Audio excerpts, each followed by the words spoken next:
ये जो इशू है वो सिर्फ पेट्रोल डीजल का इशू नहीं है। ये हम्म। इंडियन इकोनॉमी, इन्फ्लेशन, रुपी, हाउस होल्ड बजट का इशू है। और प्रधानमंत्री मोदी ने जो कहा है वो हमारी इकोनॉमिक डिसिप्लिन और नेशनल प्रिपेयर्डनेस को के लिए कहा है। ये सिचुएशन तो सीरियस है, बहुत सीरियस है, लेकिन ये कंट्रोल्ड सीरियस है। पहली बार भारत ने ओपनली एनर्जी कंजर्वेशन मोड में गया है, हम गए हुए हैं। और लेकिन ऑफिशियली अभी कोई शॉर्टेज अनाउंस नहीं है। तो इसका हम्म। क्या मतलब है? इसका मतलब यही है कि गवर्नमेंट फ्यूचर के प्रेशर को एंटिसिपेट कर रही है। अब नंबर समझिए कि क्रूड जो पहले $70 हुआ करता था, वो बढ़ के 120-126 के तक पहुंच गया था। यानी तकरीबन 80% का इंक्रीज हो चुका है। इंडिया अपनी जरूरत का 85% क्रूड बाहर से इंपोर्ट करता है। तकरीबन रोज 5 मिलियन बैरल हम ऑयल बाहर से कंज्यूम करते हैं, इंपोर्ट करते हैं। और इसलिए जब क्रूड में $10 की अगर वृद्धि हो, मामूली $10 की भी वृद्धि हो, आप सब देखिए 70 से $126 चला गया है। लेकिन मैं एक एनालिसिस करके ये $10 का इम्पैक्ट आपको बता रहा हूँ कि अगर $10 बढ़ जाए तो इंडिया का जो इंपोर्ट बिल है वो 18 से $20 बिलियन बढ़ जाता है। यानी अगर हम आईएनआर में कैलकुलेशन करें इसको, तो तकरीबन 1,60,000 से 1,70,000 करोड़ रुपए का एडिशनल बर्डन आता है हमारे ऊपर। हम्म। अब इमेजिन करिए कि क्रूड क्रूड अगर लंबे समय तक हाई रहा तो इसका क्या असर होगा? इसका इन्फ्लेशन पे असर होगा, रुपी पे असर पड़ेगा। हमने देखा होगा कि रुपी अभी डिप्रिसिएट कर रही है, और one of the worst performing Asian currency हो गई है। इससे फिस्कल डिफिसिट बढ़ेगा अगर क्रूड लंबे समय तक हाई रहा तो। करंट अकाउंट डिफिसिट पे भी इसका बहुत लंबा असर पड़ेगा। इसलिए प्रधानमंत्री जी की जो अपील है वो एक्चुअली प्रिवेंटिव इकोनॉमी मैनेजमेंट है। उन्होंने कहा कि अननेसेसरी ट्रेवल अवॉइड करिए, आप पब्लिक ट्रांसपोर्ट यूज करिए, ऑनलाइन मीटिंग कर लीजिए, और गोल्ड को आप डेफर कर सकते हैं। आपको मैं बताऊं कि अगर मैं टॉप 3 अपने इंपोर्ट्स को काउंट करवाऊं तो हम्म। उसमें सबसे ज्यादा 160 से $170 बिलियन हम खर्च करते हैं क्रूड ऑयल पे। और दूसरे नंबर पे गोल्ड आता है, वो 50 से 60 बिलियन डॉलर है। आप सोचिए, अगर हम ये जो क्रूड को तो अवॉइड नहीं कर सकते, लेकिन अगर हम गोल्ड को अगर हम 1 साल के लिए डिफर कर दे तो हमारा कितना फॉरेन करेंसी बचेगा हमें। तो ये पैनिक क्रिएट नहीं किया जा रहा है प्रधानमंत्री द्वारा, वो पैनिक को रोक रहे हैं। हम्म। एक सर और जो महत्वपूर्ण बिंदु है इनके कल के भाषण का, प्रधानमंत्री जी के भाषण का, उसमें उन्होंने कहा कि सोना अभी आप 1 साल के लिए तो यही सोच लीजिए, आपके घर में कोई भी प्रोग्राम है, कोई भी फंक्शन है, लेकिन आप गोल्ड की खरीदारी बंद कर दीजिए। क्या सचमुच सोना कम खरीदने से भारत की अर्थव्यवस्था मजबूत होने वाली है? इसे आप कैसे समझ पा रहे हैं? क्योंकि लोगों के बीच अब काफी संशय की स्थिति है। शिवन जी के पास भी पहुंचेंगे, हम उनसे समझेंगे कि ज्वेलर्स के बीच किस तरह का हड़कंप मचा है। लेकिन अभी आपसे ही समझना चाहेंगे, अर्थव्यवस्था को क्या सचमुच कोई फर्क पड़ने वाला है सोना कम खरीदने से? लोगों को क्या मैसेज देना चाहेंगे जो आगे प्लान बना रहे थे किसी भी फंक्शन को लेकर सोना खरीदने के लिए? देखिए, ये सिर्फ फ्यूल क्राइसिस नहीं है, ये फॉरेन एक्सचेंज मैनेजमेंट का क्राइसिस भी है। बिल्कुल। आप नंबर समझिए, इंडिया एनुअली तकरीबन, हमने अभी जिक्र किया था कि 160 से $170 बिलियन क्रूड ऑयल पे इंपोर्ट पे खर्च करता है। 50 से 60 बिलियन डॉलर हम गोल्ड गोल्ड इंपोर्ट पे खर्च करते हैं। हम्म। 18 से 20 बिलियन डॉलर हम एडिबल ऑयल इंपोर्ट की बात पे खर्च करते हैं, जिसकी प्रधानमंत्री मोदी ने बात करी थी। अब यानी इन्हीं तीनों चीज को अगर हम मिला दे तो 230 से $250 बिलियन का फॉरेक्स आउटफ्लो हो जाता है, हमारा खर्च हो जाता है। अब अगर क्रूड के प्राइसेस बढ़े या गोल्ड इंपोर्ट बढ़े, फॉरेन ट्रेवल बढ़ जाए या रुपी डिप्रिसिएट हो जाए, तो ये करंट अकाउंट डेफिसिट पे इसका बहुत गहरा असर पड़ता है। तो अभी इंडिया का जो कैड है वो तकरीबन 1.3% ऑफ जीडीपी के आसपास है, जो मैनेजेबल है। लेकिन अगर प्रोलॉन्ग्ड ऑयल शॉक रहा तो उसको ये 2.5% से 3% ऑफ जीडीपी तक पुश हो सकता है, जो हमारे लिए एक चिंता का विषय है। रुपी कमजोर हो सकता है, इंपोर्टेड इन्फ्लेशन बढ़ सकते हैं, फॉरेक्स पे भी बहुत प्रेशर पड़ेगा। अभी भारत के पास 600 बिलियन का फॉरेक्स रिजर्व है, लेकिन ये बहुत दिनों तक हम सिचुएशन को इसको हैंडल नहीं कर पाएंगे। और ये सिर्फ प्यून सेविंग अपील नहीं है, इंडिया की एक्सटर्नल सेक्टर स्टेबिलिटी बचाने की स्ट्रेटजी है। इससे फॉरेन एक्सचेंज बहुत सेव होगा और बहुत फायदा मिलेगा। चलिए, हमारे साथ कांग्रेस का पक्ष रखने के लिए गुरफान जी भी है। गुरफान जी, बहुत शुक्रिया आपको वन इंडिया को अपना वक्त देने के लिए। सर, आपसे पहला सवाल, और सवाल बिल्कुल जैसा कि हमने रजनी जी से समझने की कोशिश की, क्या आप इस अपील को आर्थिक नीति मानते हैं या फिर सिर्फ एक राजनीतिक जुमलेबाजी, बयानबाजी? जैसा कि आपके नेता राहुल गांधी और लोकसभा में नेता प्रतिपक्ष ने भी इस बात को कहा कि ये सरकार की नाकामी है, ना कि देश को बचाने का प्रयास। जी, नमस्कार आप सभी को। और बिल्कुल स्पष्ट है, हालांकि राहुल गांधी जी ने बार बार कई विषयों पर इस सरकार को 2014 से लेकर अब तक कई विषयों पर पहले से अवेयर करने की कोशिश की, क्योंकि प्रधानमंत्री जी तो अलग ही मोड में रहते हैं, हमेशा इलेक्शन मोड में रहते हैं। देश की चिंता इनको बाद में आती है। जब सारी चीजें इनके हाथ से निकल जाती है तो सब कुछ देशवासियों पर और खासकर मिडिल क्लास पर और मध्यम वर्ग गरीब लोगों के ऊपर छोड़ देते हैं कि अब आप जो है अपनी कटौतियां करते रहिए और यही देश हित में ठीक है। बाकी हम जब हमारे काम करने का समय रहेगा तो हम अपने पूंजीपति मित्रों की सारी चीजें ध्यान में रखकर उनके लिए काम करेंगे। तो प्रधानमंत्री मोदी जी को अचानक से जब चुनाव खत्म हुए 5 राज्य में, ये अचानक से कहना पड़ रहा है। ये तो मार्च में राहुल गांधी जी ने पहले ही कहा था कि आपको विशेष सत्र चल रहा था, एक दिन का बुलाया था, उसी समय आप डिस्कस कर लेते कि जो वेस्ट एशिया टेंशन चल रहा है उसकी वजह से भारत में कितनी बड़ी आर्थिक क्राइसिस आने वाली है। लेकिन आपने उस समय भी उस बयान को नहीं सुना, और सुना था लेकिन ना तो मीडिया की उसको लाइमलाइट में आने दिया और ना इस देश। आज उसी बात पर आपने जो बयान आपने कल दिया है, फिर से पैनिक क्रिएट कर दिया, पूरे देशवासियों को डरा दिया। अब देश के सामने एक सवाल है, और ये मोदी जी का अलग ही तरह का मास्टर स्ट्रोक होता है कि ये सब कुछ देशवासियों पर डाल देते हैं कि अब आप ताली थाली बजाइए, हमारे भरोसे मत रहिए। हमको जो करना था हमने चुनाव में कर लिया, जितना पैसे खर्च करना था, जितने रोड शो करने थे, जितने गाड़ी को सबका इस्तेमाल करना था, विदेश दौरा कर लिए, अभी फिर जा रहे हैं 17 मई से शायद, और 3-4 देशों की यात्रा पर। तो मोदी जी को जो करना है, उनके मंत्रियों को जो करना है, चुनाव जीतने के लिए जितना मैनेजमेंट करना है वो सब कर लिया। लेकिन अब आपसे कह रहे हैं, और एक बयान में मुझे तो समझ में नहीं आता कि प्रधानमंत्री मोदी जी देश का सेक्टर को, जो गोल्ड सेक्टर है या ट्रांसपोर्ट सेक्टर है या देश के जो व्यापारी हैं, उनसे किस तरह के दुश्मनी निकालते हैं कि एक बयान में वो सबको चिंतित कर देते हैं, एक थ्रेट और पैनिक क्रिएट कर देते हैं। एक बयान दे दिया और कह दिया 1 साल तक आप देश हित में सोना ना खरीदे, चाहे आपके घर में शादी, चाहे आपके घर में कोई भी फंक्शन हो। और यही प्रधानमंत्री जी 2024 में कह रहे थे कि कांग्रेस ने अपने मैनिफेस्टो में कहा है कि वो सोना गिरवी रख देगी आपका, और न जाने कैसे कैसे झूठे आरोप लगा रहे थे। और ये भी कह रहे थे कि देश की महिलाओं का आभूषण, इस देश की गृहिणियों का सब कुछ होता है, वो मंगलसूत्र होता है, और पता नहीं कितनी भावनाओं से खेल रहे थे। और आज कह रहे हैं कि आप तो विशेष अवसरों पर भी मत खरीदिए क्योंकि ये देश हित में नहीं होगा। तो आप उनको राष्ट्रद्रोही कह देंगे जिनके घर में शादियां हो रही है। अब सवाल ये तो बिल्कुल जाहिर तौर पर आप असहमत है ही, आपकी पार्टी भी होगी, विपक्ष में है, तो सवाल उठाना आपका हक भी है और आप लोग करते भी हैं। राहुल गांधी का बयान हमने पहले बताया भी। सर, समझना तो आपसे भी चाहेंगे ना कि अगर आप असहमत हैं तो वैकल्पिक रास्ते क्या हैं? 72 दिन हो गए इस युद्ध को, ईरान यूएस वॉर के बीच लगातार कीमतों में इजाफा हो रहा है। आप लोग, आपकी पार्टी कांग्रेस कैसे देख रही है? कांग्रेस को क्या विकल्प समझ आ रहे हैं? क्या होना चाहिए था जो सरकार नहीं कर रही? जी देखिए, हम स्पष्ट पहले ही कह चुके हैं, लगातार कह रहे हैं कि मोदी जी के बस की बात ये है नहीं, किसी भी कॉम्प्रोमाइज पीएम के बस की बात ये नहीं है। क्योंकि उस समय जब कितने दबाव में यूएस ट्रेड डील को, एक तरफा ट्रेड डील को इन्होंने साइन किया, उसी समय समझ में आ गया था। जिस तरह से ट्रंप बार बार ललकार रहे थे टीवी के सामने आकर, यहां से तेल खरीदिए, यहां से नहीं खरीदिए, हमारी विदेश नीति, जिन देशों से हमारा अच्छा समझौता था, अच्छा तालमेल था, सब सामने आ गई थी खुल करके। क्योंकि एक देश की वजह से इतना डर रहे थे मोदी जी, अपना फैसला नहीं ले पा रहे थे, एक तरफा यूएस ट्रेड डील कर लिए। तो इनकी बस की बात तो नहीं है, इनको देश से क्षमा मांगनी चाहिए। और ये देश से झूठ भी बोलते हैं। बंगाल के चुनाव के समय अमित शाह जी ने रोड शो में कहा था कि किसी तरह का कोई तेल और गैस की, रसोई गैस की कोई कमी नहीं है देश में।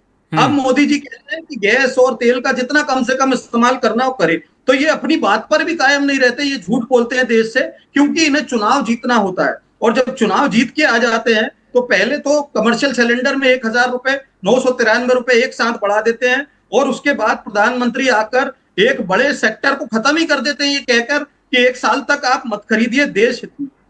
तो ये तो बड़े चिंता की विषय है। शायद आप प्रश्न मेरा ढंग से समझ नहीं पाए, मैं विकल्प की बात कर रहा था। सर, क्या सरकार को क्या करना चाहिए? आपकी तरफ से तो, आपकी सरकार की तरफ से तो, बल्कि पार्टी की ओर से कुछ तो सुझाव आएंगे कि आप लोग ये करते, या तो सिर्फ बस इतना बोलते रहेंगे कि आप डर गए, ट्रंप की बात मान ली, ट्रंप की बात मान ली?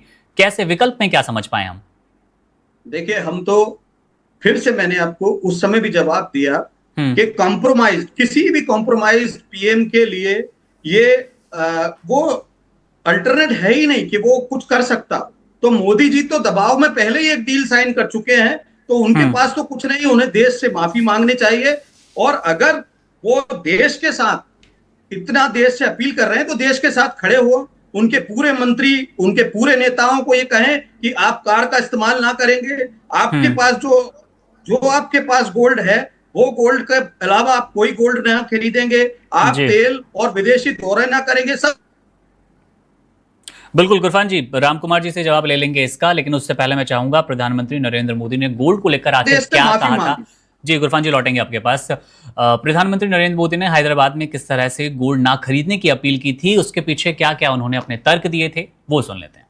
साथियों, हमें विदेशी मुद्रा बचाने के जो भी रास्ते हम लोग अपना सकते हैं, हमें बचाना होगा। साथियों, गोल्ड यानी सोने की खरीद एक और पहलू है जिसमें विदेशी मुद्रा बहुत अधिक खर्च होती है। एक जमाना था जब संकट आता था, कोई युद्ध होता था, तो लोग देश हित में सोना दान दे देते थे।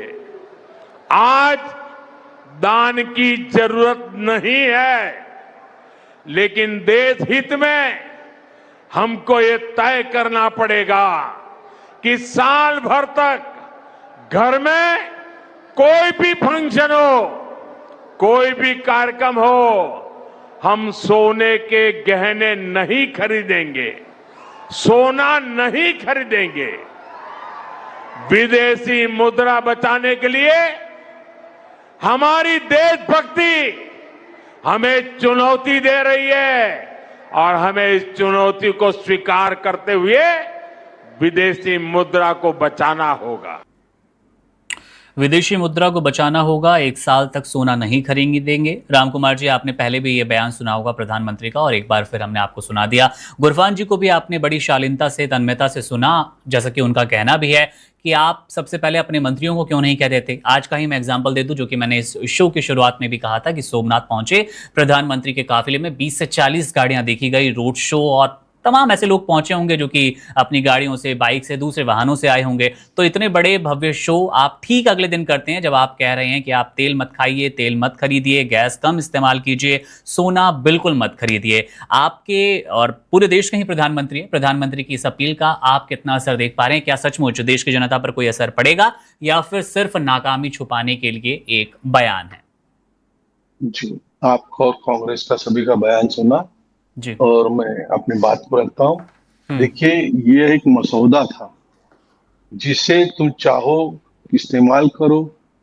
मसौदा दिया है, कोई कंपल्सरी रूलिंग नहीं है, कानून नहीं है।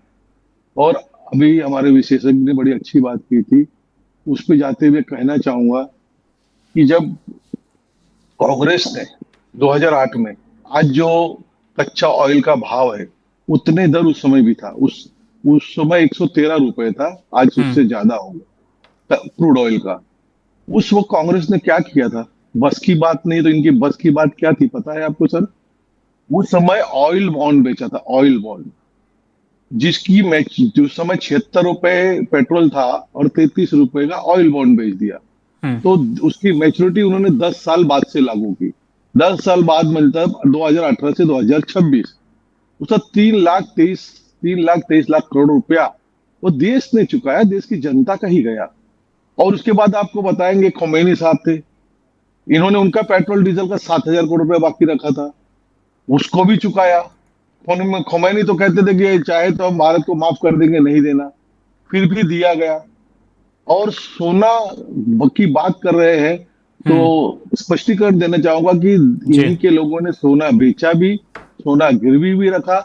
अगर सोना का सबसे ज्यादा स्टॉक और सबसे ज्यादा भारतीयता में इंदिरा गांधी ने जमा किया था, इंदिरा गांधी ने। उसके बाद जितने प्रधानमंत्री आए, मोरारजी ने 4 ट्रक बेचा, चंद्रशेखर ने 2 ट्रक बेचा, जगजीवन राम ने बेचा, या चाहे चरण सिंह ने बेचा, जितने प्रधानमंत्री आए, उस जो देश का सोना है उसको बेच के देश को खस्ता हालत में डालने के लिए काम किया। इंदिरा के बाद सबने यही किया है, और उसके बाद भी अटल जी जाने के बाद मनमोहन सिंह जी ने भी यही किया। ये इनकी कार्य पद्धति है चलाने की, इस तरह चलाएंगे। और आप कह रहे थे कि ये कल का काफिला, तो सर उससे बहुत बड़ा हिसाब किताब तो ये है कि सदन में 1 मिनट का 2.5 लाख रुपया खर्च होता है और 1 घंटे का 1.5 करोड़ रुपया खर्च होता है जी। तो सदन का जो नाजायज खर्च है, जिसका 70% काम विरोधी पक्ष को सत्यानाश करता है, देश के हित में क्या काम करता है। अगर 1 घंटे का 1.5 करोड़ रुपया बचता है तो ये भी आपके श्रोता और आपके लिए एक पॉइंटेड चीज है। बिल्कुल, इसका जवाब भी लेंगे गुरफान जी से, लेकिन मैं चाहूंगा आप सीधे हमें चलना चाहिए फील्ड पे। आएंगे सर आपके पास राम कुमार जी, दोबारा आपसे कई सवाल है हमारे। अरे भाई, आपने तो बहुत लंबी चौड़ी कहानी गाथा करने को हमको मौका ही नहीं। बिल्कुल बिल्कुल सर, सभी सवालों का जवाब आपसे भी लेंगे सर। एक शिवेन जी भी काफी देर से वेट कर रहे हैं, उनसे स्टोरी सुनने मिली थी हमें, हमें समझ ले नहीं आता उसका। क्या सर? बहुत अच्छी स्टोरी गुरफान जी से सुनने मिली थी। नहीं सर, आपकी स्टोरी बड़ी अच्छी है, इसीलिए मैं उसी का जवाब कह रहा हूं। जिस डर की बात कर रहे थे बाकी दोनों, हमारे अर्थशास्त्री रजनीश जी और गुरफान जी, उस डर की हकीकत भी दिखा दें आपको। सही रखी सर, फील्ड से श्रोताओं के लिए रजनीश ने बातें बहुत अच्छी रखी। हाँ जी, ऐसा ही होना चाहिए। जी जी बिल्कुल। अब चल लेते सर, फील्ड पे चल लेते हैं। शिवेन सर, काफी देर से आप वेट भी कर रहे हैं और आप सुबह से सराफा बाजार में हैं। कई आपने जोहरियों की नब्ज टटोलने की कोशिश की। प्रधानमंत्री नरेंद्र मोदी के भाषण के बाद सर क्या हालात हैं? लोग डर गए हैं या फिर इसको सचमुच राष्ट्रहित में समझने की कोशिश कर रहे हैं? देखिए, मुझे दोनों तरीके के लोग मिले, लेकिन ज्यादातर चूंकि मैं सराफा बाजार में खड़ा हूं, यानी कि ज्वेलर्स मार्केट में खड़ा हूं, और ये वो मार्केट है जहां पर जिनका सीधा सीधा इससे असर देखने को मिल सकता है। तो इनका मानना यह है कि चूंकि प्रधानमंत्री के फॉलोअर्स ऐसे हैं, उनके समर्थक ऐसे हैं, तो हो सकता है। और जिस तरह की बात उन्होंने कही है कि इसको देश प्रेम से जोड़ा है, देश प्रेम से जोड़ा है और देश हित से जोड़ा है, और इस तरीके से प्रस्तुत किया है, तो ये थोड़ा सा मार्केट पर फर्क पड़ सकता है। और ये लोग इस तरीके से देख रहे हैं। और फर्क सिर्फ इन सर्राफा व्यापारियों को नहीं पड़ेगा, इनके साथ में जुड़े होते हैं वो कारीगर, जिनके ऑर्डर्स कम होंगे तो वो जो लोग उसे बनाते हैं, निर्माण कार्य से, एक बहुत बड़ा वर्ग है। और मुकुंद, मैं आपको बता दूं, ये जो वर्ग है, ये अभी तक ये माना जा रहा था कि प्रधानमंत्री का बहुत बड़ा समर्थक, इस तरह के व्यापारियों को माना जाता है कि बहुत बड़ा समर्थक है। और जो पिछले कुछ समय से ये व्यापारी इसलिए भी परेशान थे कि सोने की कीमतें जो थी वो इतनी ज्यादा बढ़ गई थी, तो जो खरीदार थे उन्होंने क्या किया था, वो केवल आवश्यकता, जो प्रधानमंत्री ने शब्द इस्तेमाल किया है आवश्यकता, जो गिफ्ट वाला आइटम था किसी को देना, वो बिल्कुल बंद हो गया। लोअर मिडिल क्लास और मिडिल क्लास की हालात ये था कि वो जो अपने बेटे और बेटियों की शादी के लिए जो भी सामान, उन्हें आभूषण खरीदना परंपरागत तरीके से नितांत आवश्यक होता था, मैं नितांत शब्द जोड़ रहा हूँ, उसको बना रहे थे। उसमें भी उसका जो कैरेट, यानी कि जो उसकी मात्रा है, वो कम करते थे। वो 24 कैरेट का तो बनता नहीं, लेकिन 22 कैरेट का जो था वो 18 से, और यहाँ तक कि मैंने को 14 और 9 कैरेट तक भी वो आभूषण बनना शुरू हो गया। यानी कि जो व्यापार है वो ऑलरेडी कम था और वो सिर्फ आवश्यकता भी था। अगर ये कहा जा रहा है कि अब आवश्यकता और फंक्शन में नहीं खरीदिए, तो इसका प्रभाव क्या होगा ये तो आने वाला वक्त बताएगा। लेकिन मेरा मानना यह है कि जिस तरह की भारतीय संस्कृति की बात हो रही है, जरूरत की बात हो रही है, सोना, वो खास तौर से खास जो आयोजन होते हैं घर पे, खास तौर से वैवाहिक आयोजन और तमाम आयोजन, उस पर खरीदा जाता है, तो उस पर लोग खरीदेंगे। हो सकता है कुछ कम खरीदें, क्योंकि इस तरह की चीजें होती हैं। जब प्रधानमंत्री कुछ कहते हैं तो ये राष्ट्र प्रेम और राष्ट्र से जुड़ जाता है, तो कई लोग इससे जुड़ने की कोशिश करते हैं, उनके पास रास्ता भी होता है। तो मार्केट पर एक बड़ा फर्क देखा जा रहा है। और यहाँ के जो मार्केट वाले हैं वो कह रहे हैं कैसे करके साल भर में तो हमारा बहुत बड़ा नुकसान होगा। और इसका मैं दूसरा फर्क ये देखता हूँ, अगर एक व्यापार वर्ग, ये बहुत बड़ा, केवल मैं दिल्ली में खड़ा हूँ लेकिन पूरे हिंदुस्तान में बहुत बड़े लोग हैं, करोड़ों लोग इस व्यापार से जुड़े हुए हैं, प्रत्यक्ष और अप्रत्यक्ष रूप से।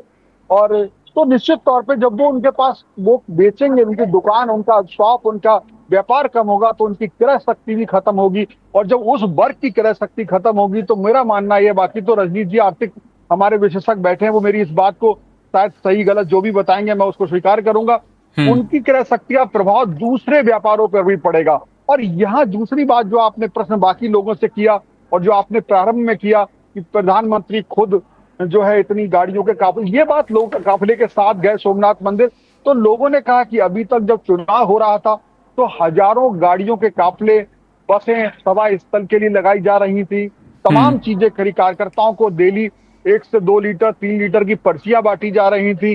ये तमाम चीजें हैं जो इलेक्शन के लिए की जा रही थी। तो लोगों को ये लोग प्रधानमंत्री की बात पर ध्यान भी दे रहे हैं, लेकिन साथ साथ ये भी कह रहे हैं कि अगर ये काम पहले से, अगर ऐसा ही होना था तो ये पहले से भी कर दिया जाता। तो इतनी साल जो 6-7 महीने चुनाव के दौरान रहे हैं, क्योंकि जो युद्ध है वो आज नहीं हुआ है, युद्ध है वो पहले से हो रहा है। तो अगर विदेशी मुद्रा का संकट इस युद्ध से जुड़ा हुआ है, इसकी महंगाई से जुड़ा हुआ है, तो ये पहले से भी था। तो आखिर ये बयान पहले क्यों नहीं दी गया? क्या इसके पीछे चुनावी गणित था? ये सारी बातें निश्चित तौर पे लोगों के दिमाग में आती हैं और वो आ भी रही हैं। कई लोग मुझे ऐसे ही मिले मुकुंद, जिन्होंने कहा हम तो मोदी भक्त हैं, लेकिन उन्होंने कहा इसके बावजूद हम क्या कहें, हम बस ये मान के चल रहे हैं कि हमें इतना नॉलेज नहीं है राजनीति की, लेकिन मोदी जी अगर कह रहे हैं तो भाई उसके पीछे कोई राष्ट्र के भला हो सकता है। ऐसे विचार अभी कुछ लोगों के मिले हैं मुकुंद। बिल्कुल, कई उपभोक्ताओं से भी सर आपने बात की, क्योंकि जैसा कि हमें बताया राम कुमार जी ने, उनका साफ कहना है कि ये तो सिर्फ एक मसौदा था, आपको मानना है मानिए, नहीं मानना है मत मानिए। तो उनसे बात करके आपको क्या समझ में आया? जनता सचमुच, जैसा कि आपने शुरू में बताया भी था कि कई लोग मोदी भक्त हैं या मोदी के फैन हैं, तो वो तैयार हैं कि हम नहीं लेंगे सोना चांदी, लेकिन जिसके घर में सच में प्रोग्राम है, जिसके पास शायद पहले से किसी तरह के आभूषण नहीं है, एक मिडिल क्लास है, लोअर मिडिल क्लास है, वो पहली बार सोना खरीदने का मन बना रहा था, क्या अब वो पीछे हट गया है इस बयान के बाद? बिल्कुल, उन्होंने कुछ लोग ऐसे थे जिनके पास इस तरह की व्यवस्था है, आभूषण है, उनको रिसाइकिल करा सकते हैं या वो अपने आभूषण चढ़ा सकते हैं, क्योंकि जो भारतीय परंपरा है उसमें कई चीजें ऐसी जो यहाँ पर मुझे मिले। मुझे असल में 2 लोग मिले, एक के बेटे की शादी थी और एक की बेटी की शादी। मैंने दोनों पक्षों से पूछने करा, तो जिनकी बेटे की शादी थी उनका देखिए, हमारे यहाँ हमें बहू के लिए खास किस्म का आभूषण जो बनाना जरूरी है वो बनाएंगे हम, मजबूरी है, हमारे पास आभूषण है नहीं, हम बनाएंगे, लेकिन उसका हम दाम कम करेंगे, इसमें सोना कम होगा। तो ये पूछा कैसे सोना कम होगा, तो उन्होंने कहा हम अभी इसको 18 कैरेट में बनाएंगे और अभी बात कर रहे हैं उसकी और कीमत कम हो, कम कैरेट में बनाएंगे, कि उसमें जो शुद्ध सोने की बात है वो कम हो जाएगा। तो लोग उस दिखावटी तौर पे परंपरा को निभाने के लिए करेंगे ये कि सोने की मात्रा कम करके उसमें 9 कैरेट और ऐसे नीचे कैरेट पे ला करके बनाने का प्रयास करेंगे, 18 कैरेट पे लाके और नीचे लाने का प्रयास कर रहे हैं। ऐसी बात है। जिनकी बेटी की शादी, उन्होंने कहा कि कुछ हमारे यहाँ भी ऐसी परंपरा है कि बेटी को हम ये चीज देते ही देते हैं, उसका वजन कम करेंगे, ऐसे करेंगे। तो लोगों के दिमाग पे असर पड़ा है। लोग चाह रहे हैं कि ऐसी कौन सी बड़ी समस्या देश में आने वाली है जो वो नहीं समझ पा रहे हैं, और विदेशी मुद्रा की हर किसी को नॉलेज भी नहीं होती है, पर वो मान के चलते हैं कुछ ना कुछ भारत की जो आर्थिक हालात है, जो एक सामान्य गृहिणी थी, वो उन्होंने कहा भाई प्रधानमंत्री कह रहे हैं तो कुछ बहुत बड़ी समस्या ना आ जाए, तो हम जो योगदान कर सकते हैं वो करेंगे। लेकिन इसका उल्टा असर व्यापारियों पर पड़ेगा। तो उसी समय उस व्यापारी, जब मैं उस ग्राहक से बात कर रहा था, तो वही सर्राफ ने मुझसे कहा, सर्राफ बोलते हैं यहाँ पर ज्वेलर्स को, तो ये उर्दू का एक शब्द है, तो मतलब कि आप कह सकते हैं आभूषण विक्रेता हिंदी में। तो वो उन्होंने कहा देखिए ये भावनाएं बहुत सारे लोगों के अंदर हैं। अब इससे क्या होगा, टोटल सोना हमारा बिकेगा कम बिकेगा, तो हमारी बिक्री कम होगी, आमदनी कम होगी, और जिससे हम बनवा रहे हैं आभूषणों से ऑर्डर देंगे तो हम उसे सोने की वजन के हिसाब से बनवाई की रकम देते हैं, तो जो आभूषण बनवाने वाला है तो उसकी भी आमदनी हो। तो एक्चुअली बहुत बड़ा एक आर्थिक फर्क, आर्थिक चक्र है पूरा, वो रुक जाएगा। और इस रुकने का जो चक्र है, इसका फर्क तमाम, जब क्रय शक्ति उन सबकी कम होगी, तमाम दूसरे व्यापारों पर पड़ना तय, ऐसा मेरा मानना है। और यही मेरी ओपिनियन है कि ये सिर्फ विदेशी मुद्रा नहीं, लोगों के हाथ में पैसा कमाएगा, तो काफी अन्य तरह के जो है व्यापार का सर्कुलेशन कम होगा, इससे व्यापार पे बहुत बड़ा असर पड़ सकता है। बिल्कुल शिवन जी, हम चाहेंगे बाकी राजनीति से बेहतर बता सकते हैं। कोशिश आप कीजिए कुछ उपभोक्ताओं से, अगर वहां पर बात हो पाती है तो हम वन इंडिया पर वो दिखाना जरूर चाहेंगे। Subscribe to One India and never miss an update.